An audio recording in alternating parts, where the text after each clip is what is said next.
All right, are we here? Soulful spirits. Yay! Third time's a charm. All right, so Facebook was giving me a little bit of a hassle in getting on here live, but I'm here. Happy Wednesday, everyone. We're here with our intuitive insights, weekly tips to help you, and some in a free reading for those of you who are here live and want to ask a question. Let me just make sure that I can see what your comments are saying on my phone because it's not showing up on my laptop. Awesome. Okay, so welcome. Sorry, I forgot to put the reminder out this week. I've been busy this week talking with a lot of people. Yay! So this week I wanna share with you just a little insights about a positive thing that happened in my animal communication courses. A lot of you know we started that up in the beginning of April. And excuse me, last week in our live Zoom call, we practiced with one particular animal. And it was so beautiful to see the consistency of some of the messages that the participants received from just the one animal. We're like, oh, well, the dog showed me this paw.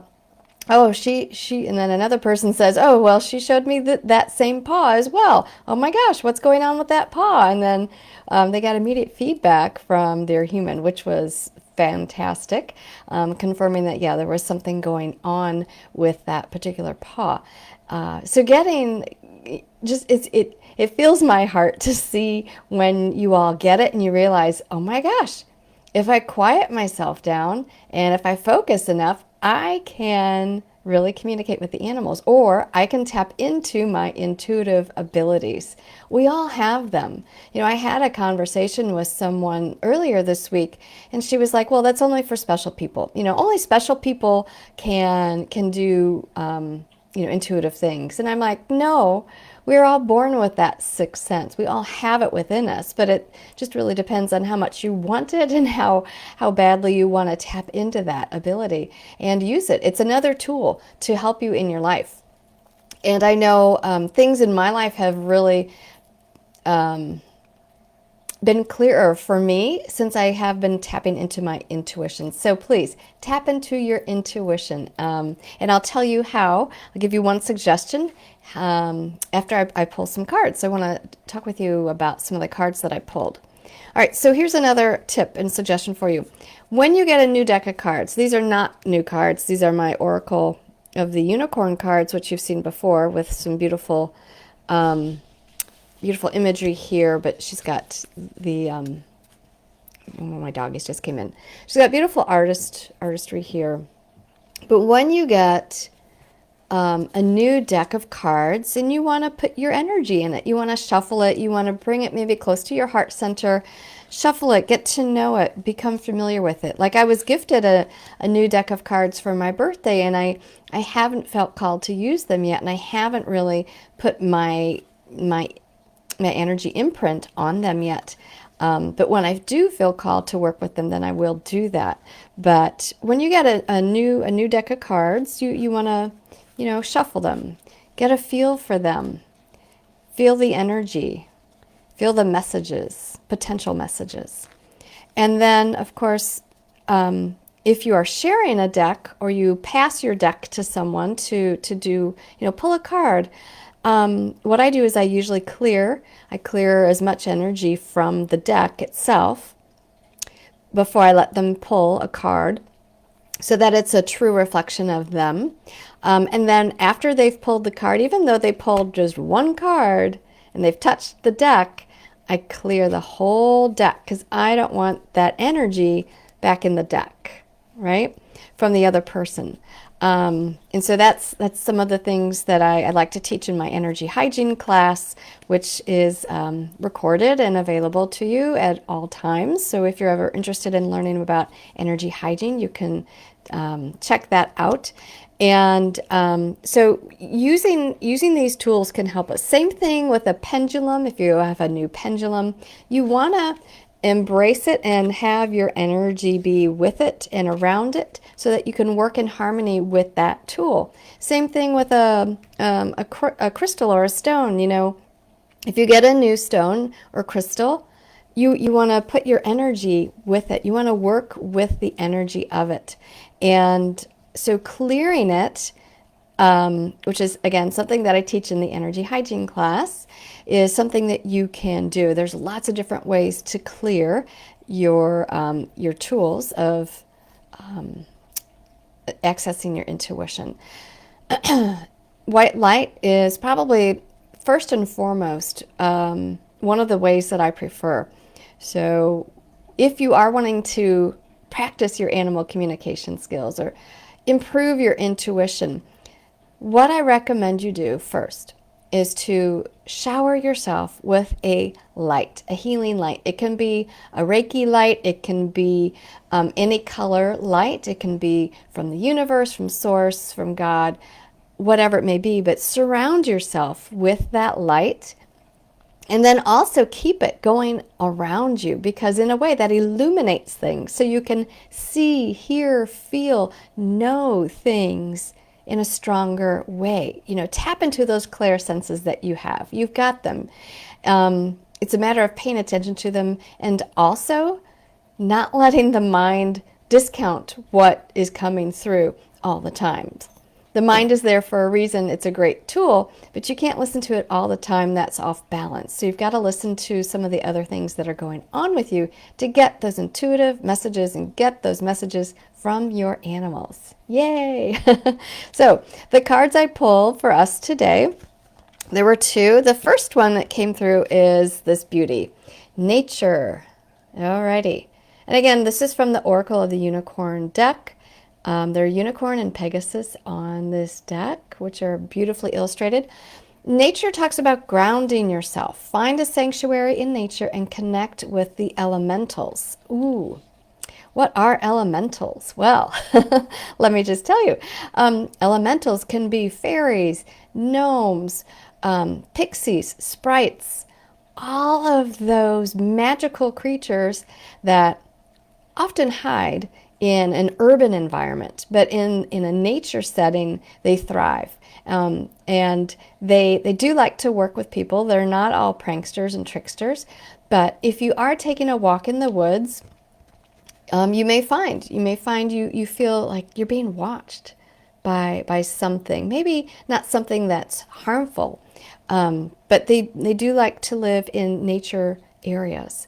So consider that maybe next time you're out in nature and you're taking a walk or you're hiking, tap into what's around you, not just physically around you, like the trees and the plants and the insects and reptiles or amphibians, but maybe some other things as well.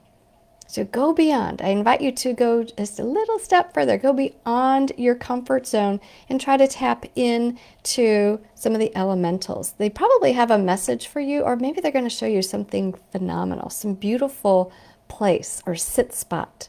Okay? And again, to be able to tap into them, what I recommend is illuminate. Illuminate your light.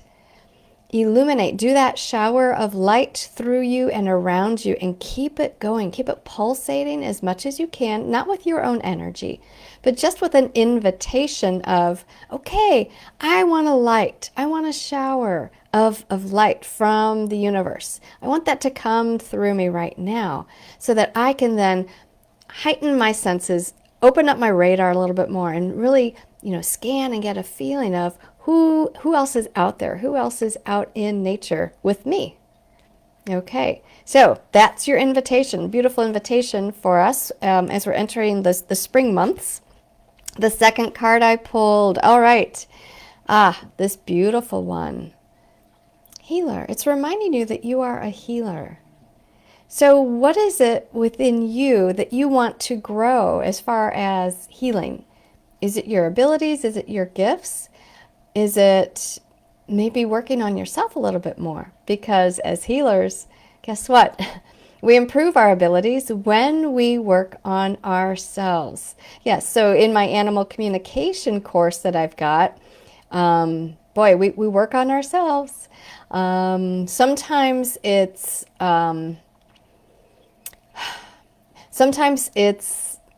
covert, sometimes it's overt, and some of the subtle nuances that we work on in the program. So something to consider. If you want to heighten your intuition, please work on yourself and clear away whatever blockages or obstructions may be there. Maybe through a mindful practice, of course, there's meditation, there's yoga, walking in nature. All of those things can help you to connect and be more mindful and present, and that can heighten your intuitive gifts. Or you can see a practitioner like myself who does healing work on people. I work on people and animals. And so what we can do is we can feel blockages, energetic blockages, and help you to shift from those so that you can access your abilities more. So this is a sign for you to step into that healing space. The message is you have powerful healing gifts, have faith in your abilities, and stay true to your path as a healer. Yes, please. We need more healers here.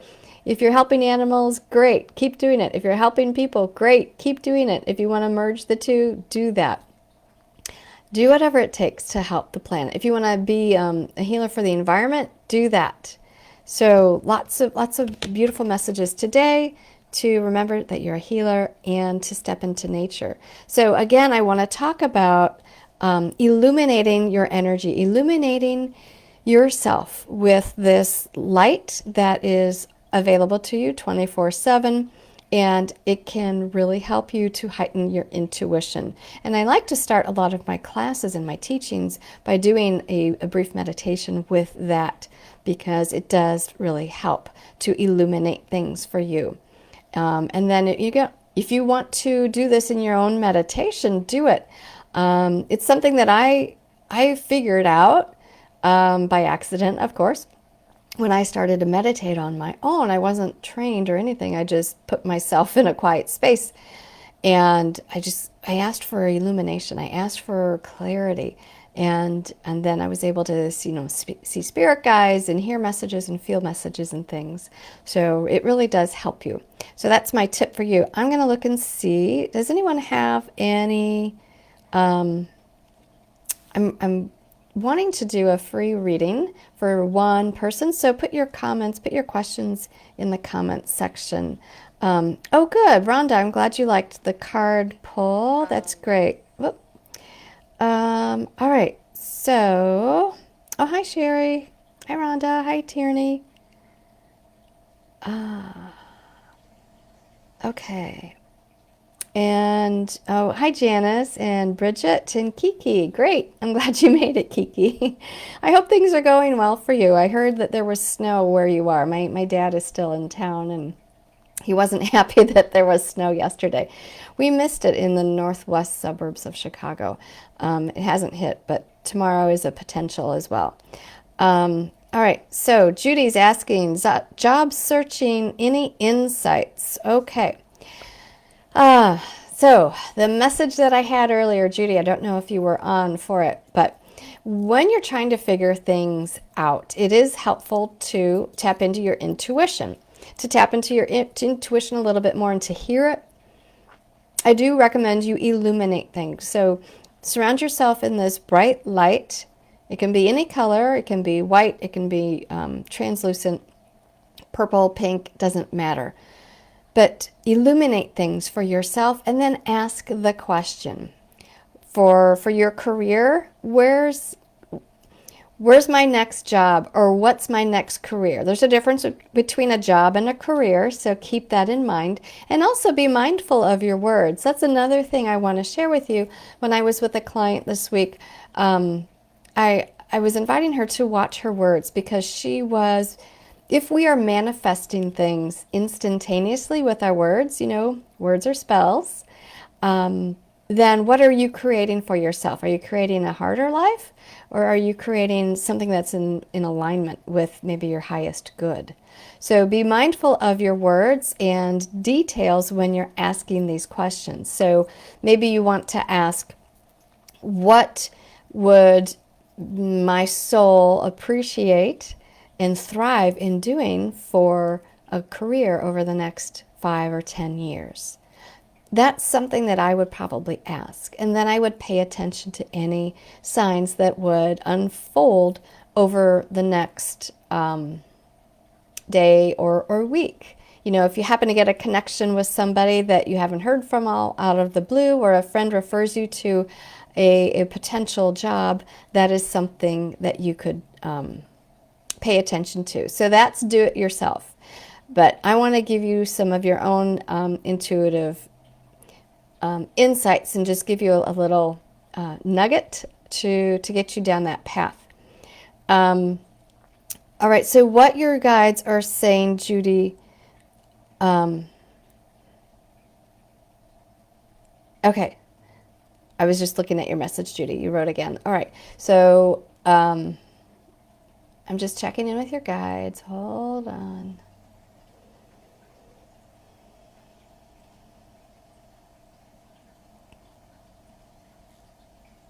All right, Judy, the feeling that I'm getting from your guides, there's two guides that connected with me quite readily, was there's this one opportunity that you're thinking of, and it's kind of like your fallback. They're like, don't do that. They're like, no, that's not what is really in your highest good. And so you want to work on developing whatever that other one is. So go away from that fallback one that you had. It feels like it was kind of like a desperate last resort type thing. But I would certainly meditate, pray, and manifest for clarity about that situation so that you will be able to find out where you're going with your career sooner rather than later. You can also put a time parameter on your manifestations and your prayers as well. You can say, please let me know within the next week. Give me direction and give me those connections that I need to know what direction I'm headed in my career for the next 5 or 10 years. See, so I put 2 time variables on there. I want to know within a week, possibly. It's a request, it's not a demand, so ask it nicely. And then I also want to know what's in my highest good for the next 5 or 10 years. You can also say 5 or 10 years or longer if that's something you want to do. So I hope that that helps you. And I believe that's it. She gave me a weather update. The snow didn't stick. Yeah, it's the ground's a little too warm for the snow to stick right now. But yeah, I heard from someone in Ohio that they got like 3 inches. So, spring. It's always changing, just like the world.